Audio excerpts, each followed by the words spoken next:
Afternoon guys, Mark here, Celtic Crossbows. Just giving you an update what's happening with the petition and everything. I've had a few people say they don't want to sign a petition because it gives away their location, where they live and their email address. This is perfectly understandable. It's just the government's way of wanting to know that the people who fill in the petition are UK personnel and legitimate. As for the other side of the coin being a double-edged sword, which I never fully explained on the last time, when you fill in the government census, which it is in a way, they want to know what equipment you use and everything.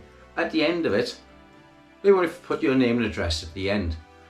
Now this, a lot of people expressed to me their concerns about this because it says at the start of the form we were filling it's anonymous, and then at the end of it they want your name and address.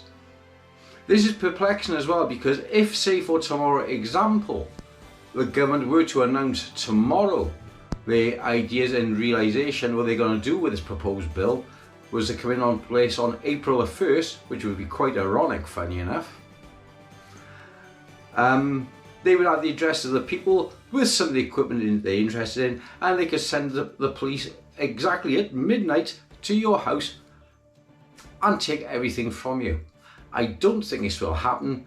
It will be a case of, same as with the firearms, you'll be given a 28 days of grace to surrender your equipment.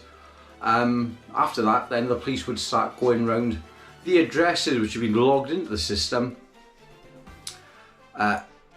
to confiscate your property. I don't think they would be fining people straight away, but you can see the shape of dictatorship this is taking.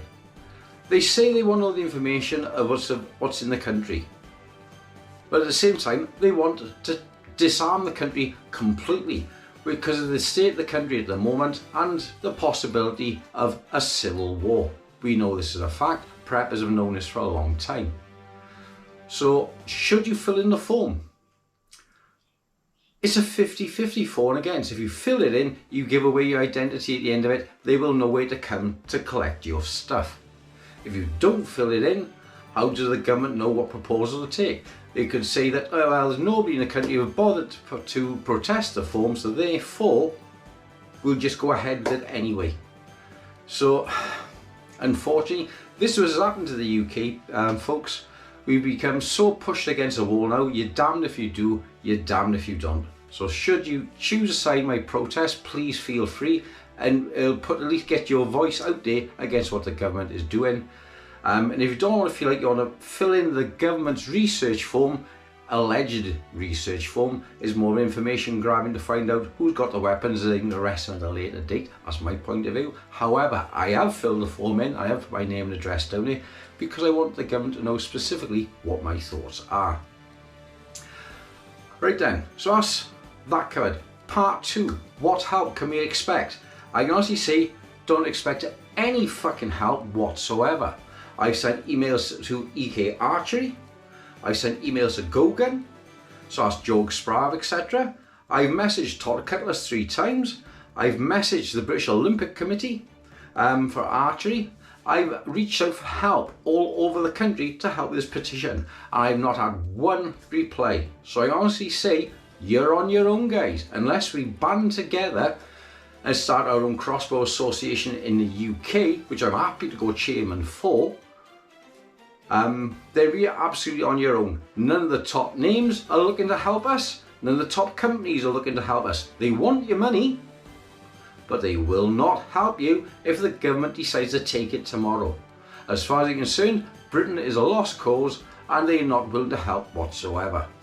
The only company which has, however, expressed concern is Steamboat.